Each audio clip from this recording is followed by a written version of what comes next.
Welcome to the channel and welcome to Banter in the Box episode 8, Game Week 4 review. We'll be covering league table highlights. The FFFL Cup kicked off last weekend. I'll cover those results and I'll share the latest manager of the season table and set this week's quiz question. So, Game Week 2 saw 5 managers make transfers. Game Week 3 saw 6 managers delve into the transfer market. 2 of them made their second transfer of the season. Yours truly and Pez United going into the transfer market for a second time.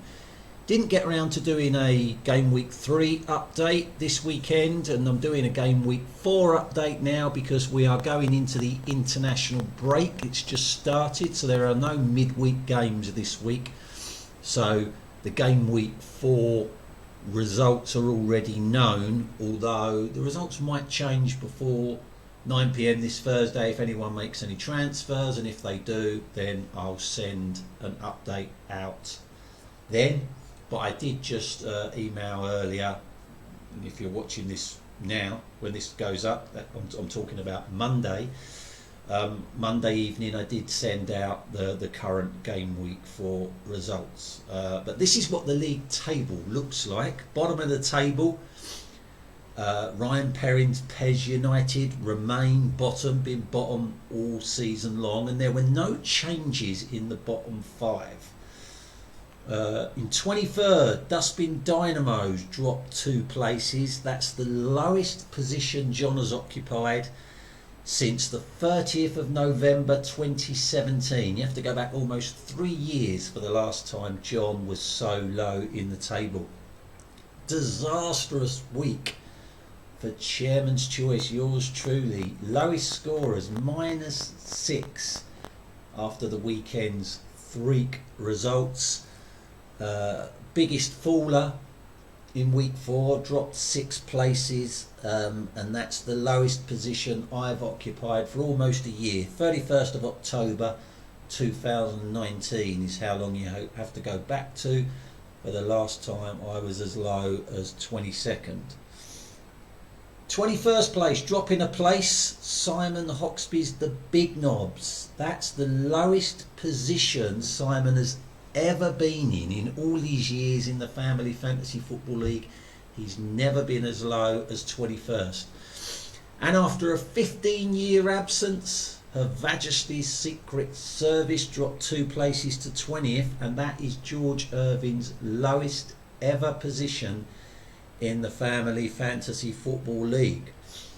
Great week for Megan Hoxlade Chamberlain. She was the joint highest climber this week, up 5 places to 18th. You have to go back to the 19th of December 2019 for the last time Megan was as high as 18th in the table. And Ostrich Bar Stewards also climbed 5 places up to 17th. That's a season high for Steve Maloney. So that's the bottom half of the table. Top half of the table, climbing into the top half of the table, up 1 place, I've Got a Life. That's a season high for Mops. In 12th place, Pops Hoxby dropped 4 places. That's a season low for Gobi Desert Canoe Club. Benny United fell another 2 places. Constant fallers this season, now down to 11th. That's the lowest position Mark has occupied since the 19th of December 2019. Last year's runners-up, Thames Ironwork FC, climbed 2 places. That's a season high for Darren. He's been climbing steadily up the table all season long. Staying 7th, Sash Hammers FC. They went 7th in Game Week 3, and that was the highest Wayne has been since the 22nd of August 2019, and they held on to 7th spot. Tensam Juniors dropped out of the top 4 down to 5th. The Creed Bratton Society climbed a place to 4th, the highest position Jordan has been since the end of the 2018-2019 season when they finished runners-up. Hatch United climbed 1 place to 3rd. the highest position Neil has occupied since the 9th of May 2019. And no change in the top two. Arden Diamond stayed second. They're currently leading the table in assists with 14. But Alexis Lagos Greece Lightning spent a fourth consecutive week at the top of the Family Fantasy Football League. At least I think they've been top since the start of the season. A third weekly win of the season for Alexis Lagos. They were the highest scorers this week with 21. And they are the highest goal scorers at the moment. 21 goals banged in already for Alexis Lagos. Now extended their lead at the top of the table to 29 points. Things looking good for Greece Lightning. Now last weekend was the first full Premier League fixture weekend in October, and it meant the FFFL Cup matches took place. The first round of matches in the group stage. I've got a life thrashed grandson Never the Boys 33-14, and Ted and Sam Juniors edged out Legends 23 in Group 1. In Group 2, league leaders Greece Lightning thrashed Coldplay United 61-35. And debut manager No Happy Endings pulled off a bit of a surprise result, beating 3 times FFFL Cup winners Gobi Desert Canoe Club. Thames Ironworks FC, unsurprisingly, easily beat the Big Knobs, but Benny United made hard work of beating bottom of the table Pez United, but they did get the 3 points in Group 3. Group 4 saw Hatch United smash debut managers AFC Raza, and Napoli thrashed Dustbin Dynamos. And Group 5 threw up a couple of surprise results. Ostrich Bar Stewards edging out Linden's Lovelies, and the Appleys United beating Sash Hammers FC. That was 2 teams in the bottom half of the table beating 2 teams in the top half of the table. Group 6 saw the number 1 rated manager Arden Diamonds easily dispatch Her Majesty's Secret Service, and FFFL Cup holders Poppy's Players easily beating Clockhouse Rangers. And in Group 7, the Creed Bratton Society, 2 times FFFL Cup winners, smashed Nicholas Anelka 41 points to 3. And Megan Hoxlade Chamberlain thrashed her dad 30 points to -6 in Group 7. Obviously, with 3 group games to be played, there is still everything to play for everyone, even those that got beaten. Although those teams that did get beaten will need to do something in their second group match, which takes place in the first full Premier League fixture weekend in November. And remember, as well as the 2 group winners, the 2 best third place sides also qualify, which at the moment is Linden's Lovelies, because they only lost their game by 2 points, and Legends 23, who also only lost their game by 2 points.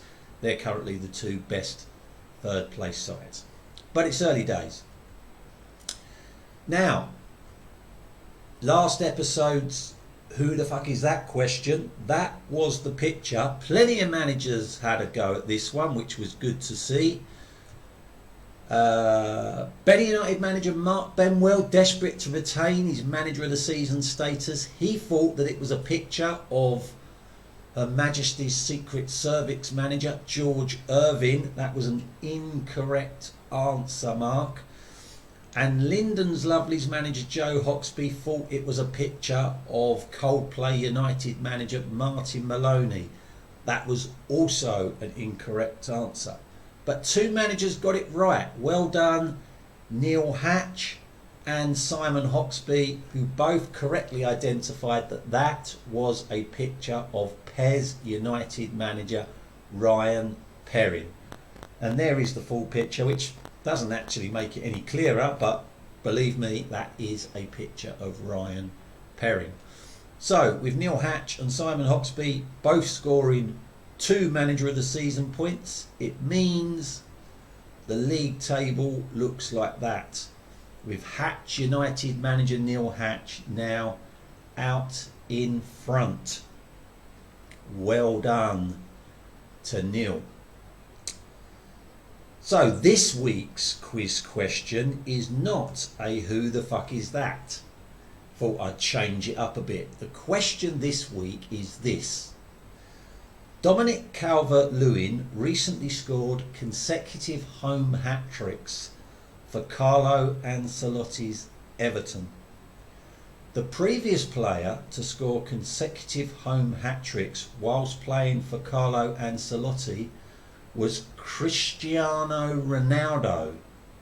The question is, what links the consecutive home hat-tricks of Calvert-Lewin and Ronaldo? I'll read that out again. Dominic Calvert-Lewin recently scored consecutive home hat-tricks for Carlo Ancelotti's Everton. The previous player to score consecutive home hat-tricks whilst playing for Carlo Ancelotti was Cristiano Ronaldo. The question is, what links the consecutive home hat-tricks of Calvert-Lewin and Ronaldo? That's the question. One manager of the season point on offer. That is it for this week. Remember, international break, so there'll be no updates for 2 weeks. You can still make transfers this week and next week. If anyone does make transfers this week, I'll send an update on Thursday night so you all know which players are no longer available. And similarly, if anyone chooses to make any transfers next week, I'll send an update out next Thursday so you know which players are not available.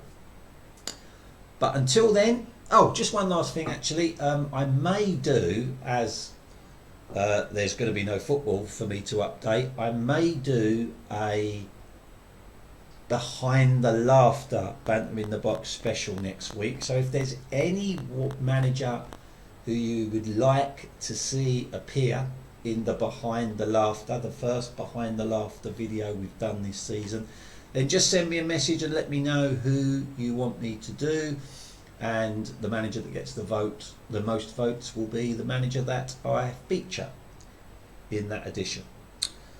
Okay then, see you later guys.